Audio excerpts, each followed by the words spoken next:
Stop telling single people to get married. That's my mic drop opener, because the solo movement is exploding, and the data back it up. In 1960, 90% of U.S. adults walked down the aisle. Today, half remain gloriously unmarried, and a quarter of millennials may never tie the knot. Gen Z looks even bolder. Yet our culture still worships the couple template, showering spouses with more than 1,000 legal perks, tax cuts, social security boosts, health insurance hacks, while lifelong solos swipe the debit card for everything from crockpots to retirement. I learned this the night I threw myself a bachelor party. No fiancé, just friends, fireworks, and audacity. That rebel toast drafted me into the growing ranks of happy independents who see singlehood not as second best, but as an unlocked achievement. Singles aren't half a pair. They're a full power-up. Still, Aunt Sally corners us at every holiday. Met anyone special? The mainstream media now amplifies her guilt trip with bestsellers like Get Married released, predictably, on Valentine's Day. Supposedly marriage equals happiness plus a bonus badge for saving civilization. Viral headline: Weak science. Look closer. People who opt to marry already rate slightly higher on life satisfaction surveys before they exchange rings. Sure, there's a honeymoon spike, but the wedding day bump crashes fast like confetti in the rain. And at roughly $30,000 a ceremony, that single afternoon costs the same as 15 jaw-dropping vacations. No in-laws, no seating chart drama. If matrimony truly guaranteed bliss, then the world's happiest nations wouldn't be Scandinavia, where Stockholm apartments brim with stylish solos sipping lingonberry spritzers after work. Treat the rise of singles as a feature, not a glitch, especially for women.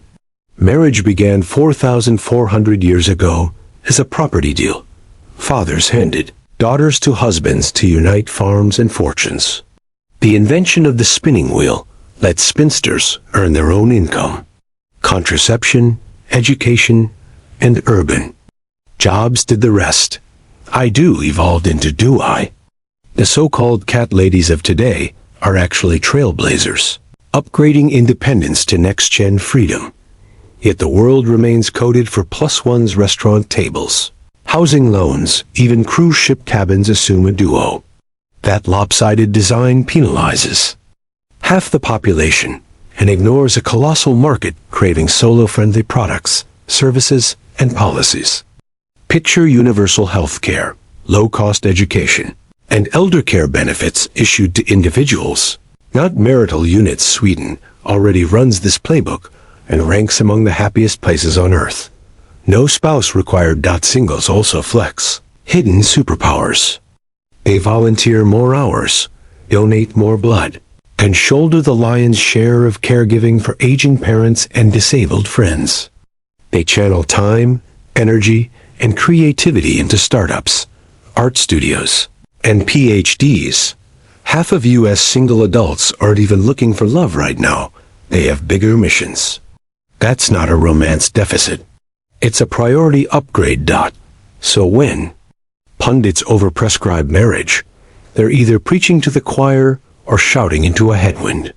There are someday singles hunting for soulmates, just May singles open to possibilities, and mission-first singles who'd rather launch nonprofits than bouquets.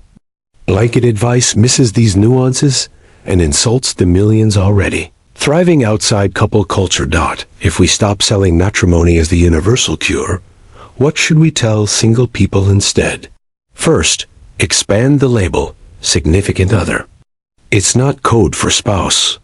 It's anyone who matters profoundly: siblings, ride or die friends, chosen family. Robust research shows that varied social ties, not just romantic ones, predict longevity and joy. I've never flashed a ring, yet my life is stacked with significant others. Darwin, my brother from another mother, taught me unconditional loyalty. Julie, my soul sister, toasted with me at that legendary Bachelor bash 20 years ago and still texts motivation memes before sunrise. That connection web is armor, fuel, and confetti all at once. Second, let's fight for a policy. Upgrade. A safety net sized for one. Imagine tax codes that treat you as a complete citizen, not half a future duo. Picture apartment leases, travel packages, and health plans priced per person, not per couple. When systems respect individual autonomy, everyone wins, including married folks who sometimes become single again through divorce or loss. Third, elevate single living so it sits eye level with married living, no pedestal, no pit. Media can lead. Hollywood rom-coms could spotlight adventurers who conquer Everest without a honeymoon subplot. Streaming platforms could greenlight series where single protagonists build empires, adopt, foster, mentor, and celebrate milestones with friend-family founders' days. Normalizing solo success dismantles the false hierarchy that says wedding bells equal adult legitimacy. I once believed something was wrong with me for flinching at the idea of marriage. The metaphorical tux felt like a straitjacket, but heartache. After a near-miss revealed the truth. I'm not half waiting for a whole, I'm wholehearted. I'm healthy, financially solid, purposeful, surrounded by a squad that cheers victories and tackles crises. I don't need a ring to validate completeness. Millions share this vibe, fueling the solo movement's big tent. Never married? Divorced? Widowed? Temporarily unattached? Step inside your life is not on pause. It's center stage. Critics clutch pearls about the good old days, but nostalgia airbrushes reality. Restrictive roles, limited rights, hidden misery. Progress means more choices, not fewer prescriptions. The future will honor both paths settle down or solo with equal dignity. Until then, let's craft a world where a party for one isn't eccentric, it's epic. Where government forms ask household size without assuming romance. Where airlines don't saddle solo travelers with absurd surcharges. And to the Aunt Sallies everywhere, swap "So anyone special?" for what's lighting you up these days. It's a tiny linguistic shift with massive impact, replacing judgment with curiosity.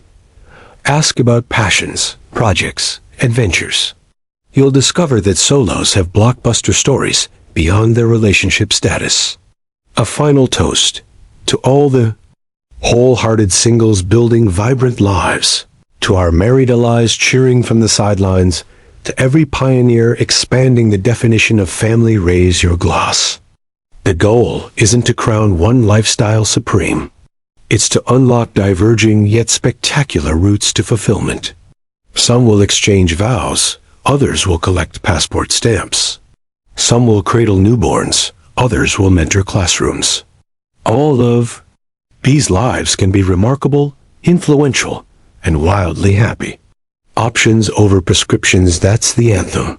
Solo living and married living, side by side, equal footing, bright future. Cheers to that.